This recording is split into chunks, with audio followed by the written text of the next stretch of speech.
Hello, Tyr Shrieker here from Define, and today we're running Arah Path 1. And I'm gonna start the timer from this anvil here by the NPC, and I'm gonna stop it when we kill the last boss.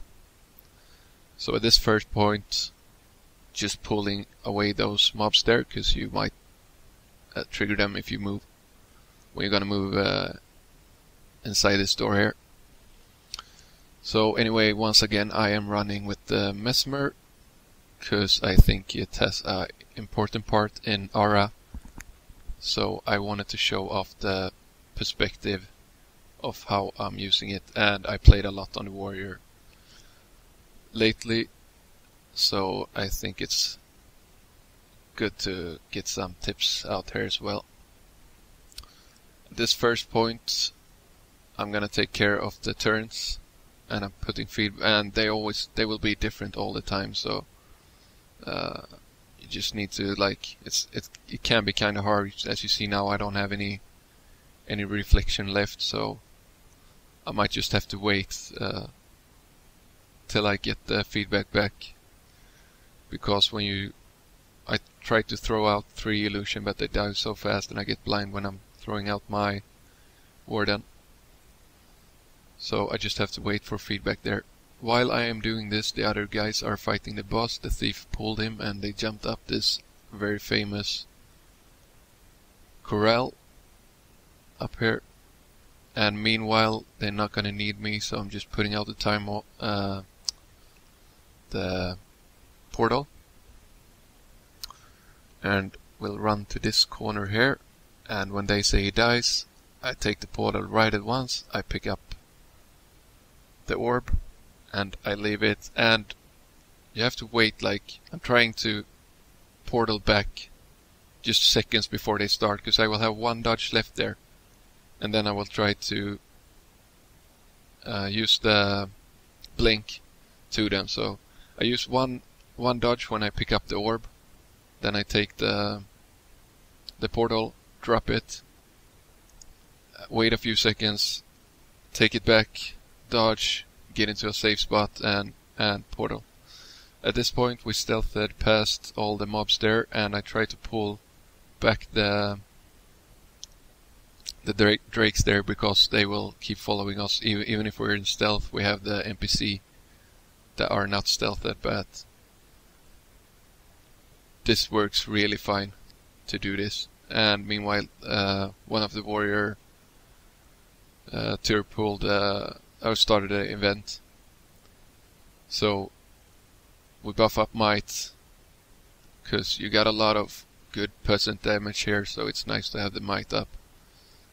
And for the warriors, they will run only axe, because there's no point in binding yourself here, not doing 100 blades or anything. You just run around and hit them and dodge around, and you can pull every one of them and do it at the same time.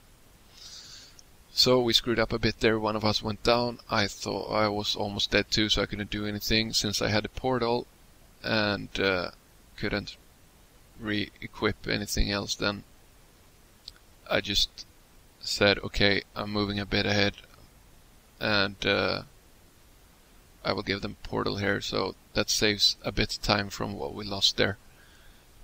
Else I would probably stay and kill them off. It's not that much of a time, and they really need my damage there too. And as you can see now, this typical utility bug has triggered, so I can't swap any utilities. So I will have to choose one, and I would really want null field on this one, because you will get burning. So I just have to take Signet of Inspiration instead, and one of the warriors that ain't running banner will have to take Shake It Off. So the warriors try to run a bit ahead to start the event, and now he's coming up, so I pull him away from the hole. And at this point you can just stack a lot of vulnerability on him and just keep him on this spot all the time, so he won't dig himself into the ground.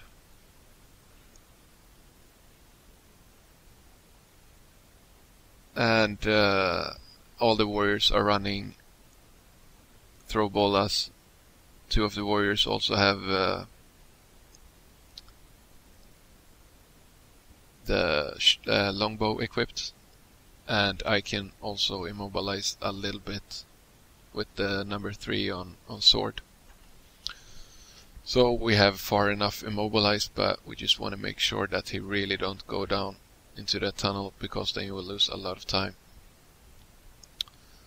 At this point, same in path 2, we are swapping to stacking weapons. We have these mobs ahead of us, which is a good opportunity. It doesn't take too long time, and they can give you 25 stacks if you manage to touch them all. Not sure if I did that this time.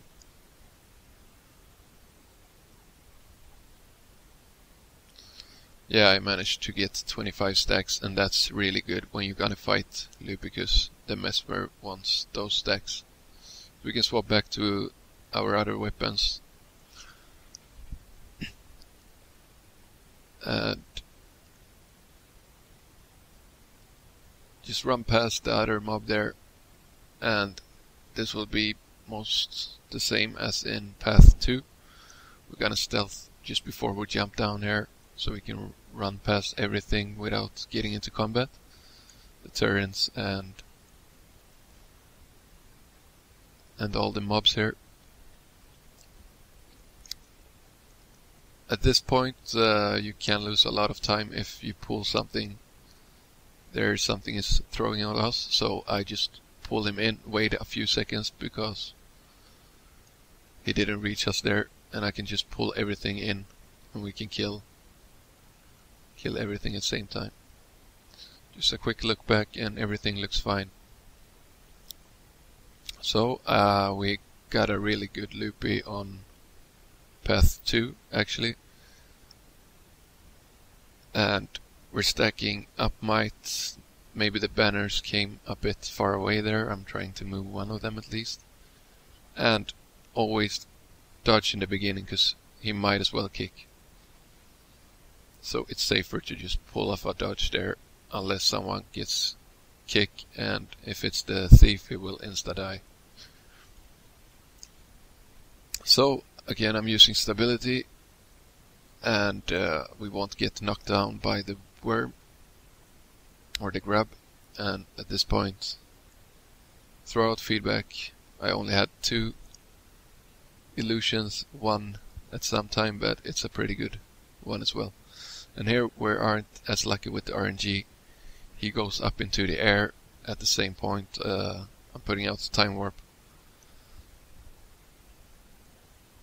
and that killed me off. That killed one of us off totally, and luckily Kreml had some few seconds to rest me there before he was vulnerable again. So yeah, not as fast as in path 2, but anyway, quite good. So the reason why we are stealthing past these 2, because we really don't want to pull them, and always make a big U-turn there to not step on the course.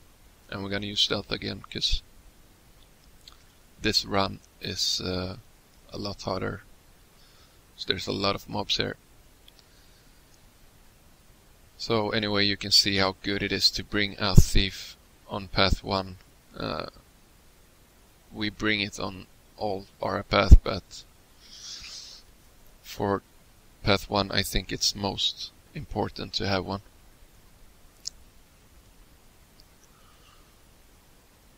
Anyway, now it's just to run all the way to the boss, and we're not moving in a group at this time because we're gonna split up soon anyway. We just make sure that everyone have good swiftness with the war horn. And then we can split up because one guy is gonna take this first crystal. The other guy is gonna take the crystal down to the right. And here we can just hope that nobody gets hit by anything, goes down. The most important part now is that the Mesmer makes it, because we only have 2 crystals, so we will need his reflection. So Kreml ran a bit ahead there, and the event should start any second. So how we will do this then, we're putting the crystals on the ground for now, because I'm going to start off with feedback. So we just buff up a bit, then put out feedback and try to do as much damage as we can. And I also have a feedback hiding here.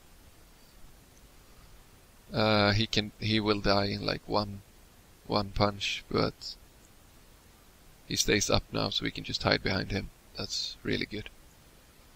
And of course you need to watch out for those burning fields. I was a bit slow to react there.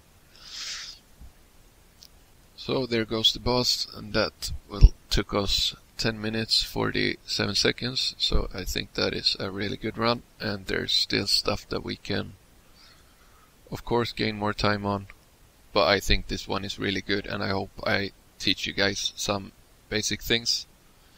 Else just ask any questions, and take care till I see you again.